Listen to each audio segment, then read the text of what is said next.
ही आग्रह या 11व्या वर्गाची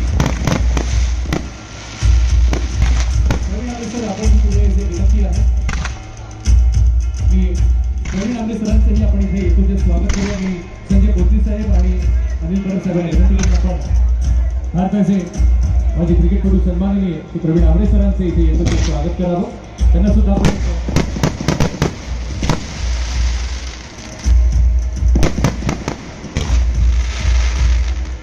आपल्या स्वागत आहे. या समितीने अविनाश सर सुद्धा आपल्या समवेत उपस्थित आहेत. त्यांचंही आम्ही येथे स्वागत करू इच्छितो. तो हे सनसेट मोमेंट प्रवीण आंबे सरांसाठी अविनाश सरांचं